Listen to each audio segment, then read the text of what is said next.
कि सातारा में 3 मंजिली भवन 3-4 सालों में 87 लाख रुपयों की लागत से 2012 तक हम लोगों ने खड़ा किया।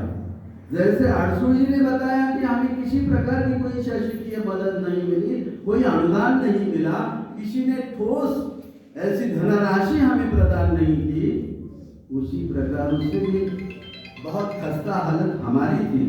हमने तो 5-5, 10-10 रुपए, 50-50 रुपए इकट्ठा करके हमारे सभी अध्यापकों ने, हिंदी के अध्यापकों ने जिले भर घूमते हुए इस तरह चंदा इकट्ठा किया और 87 लाख रुपए की लागत से 3 मंजिली भवन खड़ा हो गया।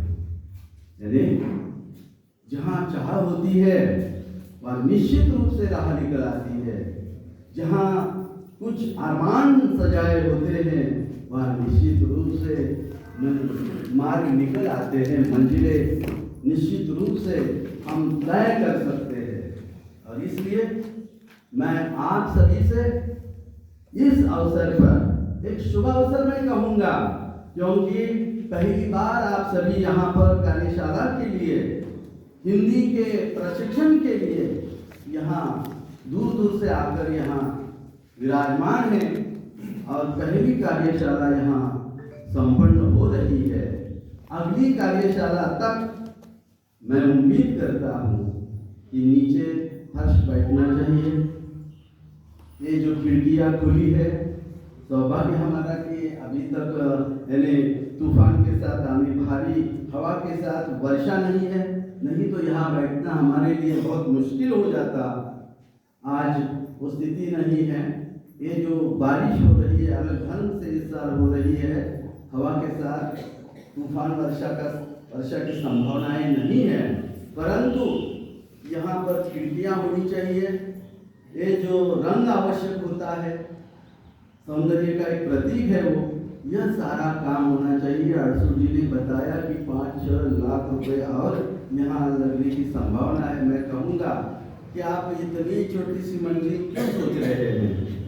मैं तो ये चाहता हूँ यहाँ पर यह काम 1-2 महीने में पूरा होने के बाद ऊपर वाली मंजिल की सोच आपके दिल में होनी चाहिए और आप लोग इसके लिए आमादा रहे। यह हमारा अपना है, यह किसी अरे गरे का नहीं है। हिंदी अध्यापक मंडल यानी सांगली जिला हिंदी अध्यापकों का यह मंडल है। आप सबका इस पर अधिकार है और यहाँ अधिकार से आप यहाँ आने वाले हैं।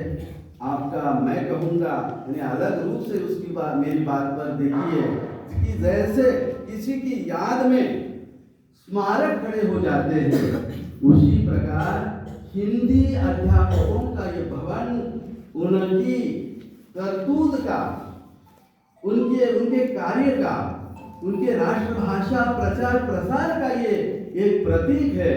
और इस अगली ऊपर वाली मंजिल के लिए जो 30-40 लाख रुपए लगेंगे वह निश्चित रूप से आपका उसमें योगदान होना चाहिए। और आज इस अवसर पर मैं मतलब क्या है कि मैं कहना चाहूँगा यहाँ पर कि 1987 से हम महाराष्ट्र भर में हिंदी की परीक्षाएं चला रहे हैं और इन परीक्षाओं के कारण सातारा का भी भवन बन गया। जैसे अरसू जी ने बताया कि हमारी आर्थिक स्थिति में जरा मतलब खस्ता थी, हम आज इतना सारा कर रहे हैं, गतिविधियां हिंदी की चला रहे हैं, राष्ट्रभाषा का प्रचार प्रसार कर रहे हैं, तो इसका महत्वपूर्ण जरिया है, माध्यम है हमारी परीक्षाएं। यह परीक्षाएं न होती तो 2-4 साल और हम काम करते और फिर धनराशि के अभाव में काम रुक जाता, क्योंकि हर प्रकार का अभिनय नाटक किया जाता है, पैसे का नाटक कभी नहीं हो सकता। और यह नाटक मंच उसका था हमारी परीक्षा है, और इसलिए नाटक हम कर सकते। परीक्षाएं चलाई गई। यहाँ पर एक बात और मैं कहना चाहूँगा, 12,000 आंकड़ा बताते हुए सीना फूल गया था अरसू जी का, अच्छी बात है, परंतु मैं बताऊं कि हमारे जिले में कोरोना के बावजूद गत साल 34,500 से भी ज़्यादा विद्यार्थी बैठे थे। अब हर साल 50,000 से कम विद्यार्थी नहीं बैठते हैं। अगर आप चाहते हैं ना कि सातारा के पदचिन्हों पर हमें चलना है और बहुत मात्रा में आप हमारा अनुकरण कर रहे हैं, यह हमारे लिए गर्व की अभिमान की बात है। तो ये जो आंकड़ा है 12,000 का, वो 25,000 क्यों नहीं हो रहा? इसके बारे में भी आप सोचिए। भवन के लिए चंदा इस माध्यम से और उपलब्ध हो सकता है। अगर सातारा 51,000 तक जाता है, मैं सारे आंकड़े मेरे पास तैयार है, देखिए कि सांगली जिला किसी प्रकार से मतलब तहसील जो है, विस्तार जो है, स्कूलों की संख्या जो है, उस तुलना में जरा भी कम नहीं है, छोटा नहीं है। तो अगर आप चाहेंगे तो यह सब कुछ हो सकता है। आपके सामने आदर्श है, निरपेक्ष भाव से निस्वार्थ सेवा का नमूना आपके सामने खड़ा है। मैं निश्चित तौर पर कह नहीं सकता कि आशु जी की उम्र कितनी है, परंतु 75 के आसपास वह निश्चित रूप से पहुंचे हैं। मतलब उनके जीवन का अमृत महोत्सव हमने मनाना चाहिए।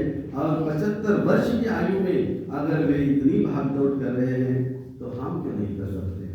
आप उनके शागिर्द मानिए, उनके शिष्य मानिए, जो भी है, क्योंकि आदर्श अगर किसी को मानते हैं ना हम लोग, तो उनके प्रति हम समर्पित होते हैं। होने में कोई दिक्कत नहीं आती, होने में कोई हर्ज नहीं होना चाहिए।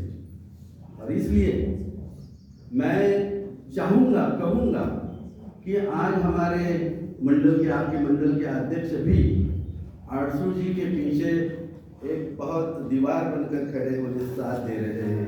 उनकी भी उम्र बहुत है और अनेक दुरावस्थाओं से वो गुजरे हुए हैं। एक्सीडेंट उनका भी हुआ था, इनका भी हुआ था। आज वो ठीक से चल नहीं पा रहे हैं। मुझे बुरा लगा कि इस स्थिति में भी वो इधर उधर भागदौड़ कर रहे हैं। तो इससे प्रेरणा पाते हुए मेरी यह उम्मीद रहेगी कि अब इन लोगों को मार्गदर्शन का अवसर दीजिए और काम करने के लिए उत्सुक जो है युवा, मंजे हुए खिलाड़ी आगे आए और इस कार्य में अपना तहे दिल से योगदान दें। क्योंकि कभी न कभी आरसू जी को रुकना है, कभी न कभी दबड़े जी को रुकना है। और सातारा जिले में यह बराबर मैं कर रहा हूँ कि अनेक युवकों को हमने आगे लाया, हम आगे लाए हैं, उन्हें बुलाया, उन्हें मौका दिया है। एक उदाहरण हमारे सामने है, सूर्यवंशी जी हरा। इतने युवा चेयरमैन संभव नहीं था उनका चेयरमैन बनना, परंतु हम सब ने यह ठान ली है कि अब ये सारे सूत्र इन युवा अध्यापकों को सौंपने चाहिए। और ये भूमिका लेकर हम चल रहे हैं। तो सभी तहसीलों में यह हमारी स्थिति है।